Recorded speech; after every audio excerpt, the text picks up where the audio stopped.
I want to share with you 5 decks that I think would be absolutely perfect for your Halloween event, festival, or just this Samhain season.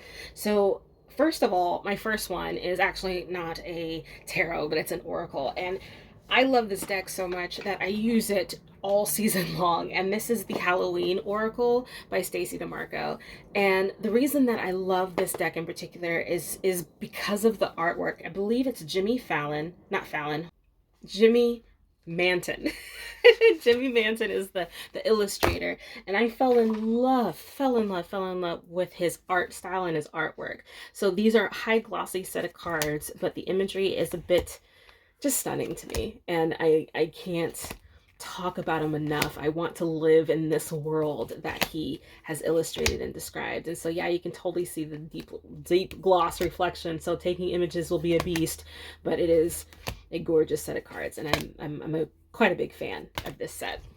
Another thing that I do love about this set, though, is that the way in which the guidebook kind of leads you through the card, through the information of the card, the meaning of the card, is nuanced, subtle, but also meaningful and valuable. So with that in mind, I don't feel like I'm being spoken down to. I don't feel like I'm being talked over as though we are assuming that you know everything about everything. This is a soft introduction and a meaningful addition to any collection or any ritual or any Samhain practice. Just for funs and giggles, this one is the Zombie Tarot, and this is by... Actually, I don't think it's by a person specifically. I mean, of course, it's by a person, but I think this is more of a company who commissioned the deck. And I'll have to see if I can find the title. But this deck in particular is such an oddball. And the reason that I think it's an oddball is because it's legit using zombies. Now, this version is a used copy that I have, so it's a little bit, it looks like it, but that in itself can add its own kind of humor and character, especially if you're maybe staging a scene, or if you're trying to be that whimsical fortune teller in the back room kind of thing. You don't want a super new set of cards. Using a used set that have been beaten up a bit might be actually quite perfect for that event that you're planning. But there we go. This one is a bit, it's a weird set of cards. See if we can get it to focus. There we go. Get it off my eyes. It's a weird set. And it has, like, zombie imagery, kind of macabre, not overt. So it's like, it's there, but it's not, death, dying, and destruction. So it's playful, it's creepy, and it's funny. So I definitely suggest this for maybe like your parties or your events or things like that. Another one of my favorites, and this is actually my personal copy of this deck. This one's the Shadowland Tarot, and another reason that I love this deck is just because the art is so playful. It's macabre, it's creepy, it's weird, which is just like me, so it works out well. But it's such a playful deck of cards, and I love the line work. I love the oddities of it. I love how strange it is. And it just makes me happy. It's very Tim Burton, It's like, if you get it, you get it. And if you love it, then you're all in. But I definitely love using this deck of cards when I need like a little bit of a laugh, or I need to use my sense of humor. It's just a fun, creepy set of cards, and I dig it. This one was inked or edged with black marker. I don't believe the actual one does. I think it's edged in gold. The gold on this one was trimmed and then re-edged, so mine's a little bit smaller than normal. And it has this gorgeous yellow background with the bat that I find so adorable and so cute. So yeah. It just has, what is it, Monsters Inc. vibes, the thing that goes bump the night vibes, and it's just so cute. It's so cute. So I just love it. This deck is a little bit of an atypical Halloween, and some might think it's a little on the nose, but this is the Deviant Moon Tarot by, I believe it's Patrick Valenza. Let me make sure I said his name right. Yeah, Valenza. So this deck, it's a pretty standard in regards to thickness and card stock.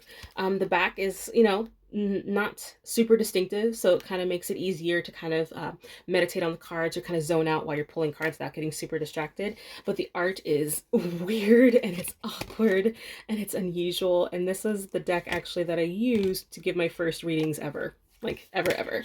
And this one seems to still have its reversals in place, so I might have to reset that. But it's just an awkward set of cards, but it's so on point for the energy of like this one being the Six of Cups. So it's like if you want something that's a little bit atypical, maybe the whole deck is upside down. If you want something that's a little bit atypical, this is a cute deck for your event, your party, that's easy to read, easy to talk about. Once you've laid the cards out and you're kind of like, oh my gosh, that's so weird, it's such a fun thing to chat through. This deck isn't necessarily a Halloween deck, but it kind of has the same color, kind of macabre, kind of bloody theme of Halloween. And this is by Corrado Roy, R-O-I. I might have missaid that name, so my apologies if I butchered it. But it does come with a guidebook. This one's done by Los Cadavero. Yep, 78 card deck with its guidebook. This is also a thicker set of cards, so we can, oops, almost tell. There we go. This one has a high gloss finish, so good luck with taking photos, as you can see my background right there. But the visuals just kind of put it a little bit on the nose for me regarding Halloween tarot, and it kind of has like the movie The Crow kind of feel to it. So I totally can see Brandon Lee being a character in this deck as you're kind of reading these intense and kind of creepy, like deep Halloween vibe, you know, environment. So if you ever need like a dark and brooding deck, I do think the Murder of Crows is one of those decks. Now I do believe this is the mass market edition. It did have a not a Kickstarter, but an indie copy that came out first. It was absolutely gorgeous. So I thoroughly recommend this one for Halloween. The last deck that I'd recommend for Halloween is a interesting one, and this one's like a favorite of mine. It was one of the first few decks that I bought for myself, and I've always kind of had a soft spot in my heart for the Marielle Tarot. This one is done by Marie White, and this is the second edition. The first edition has a bigger border attached to it, but depending on your taste, some like the border, some don't, so it's totally up to you. Now this deck in particular has the silver edges. I've seen them in black. My personal copy is in black. It's kind of an eggshell finish, not so much the high gloss, so it's a little bit easier to photograph if you're doing images. But I just love the deep brooding nature of it. It's not a beginner-friendly deck. Like, you kind of need to see deeply into the imagery, see deeply into the meaning and kind of the iconography so that you kind of get what it's going for. So this is the Eight of Pentacles. I don't know if that necessarily screams Eight of Pentacles to me, but this imagery can invoke its own response that you can then apply your own meaning to.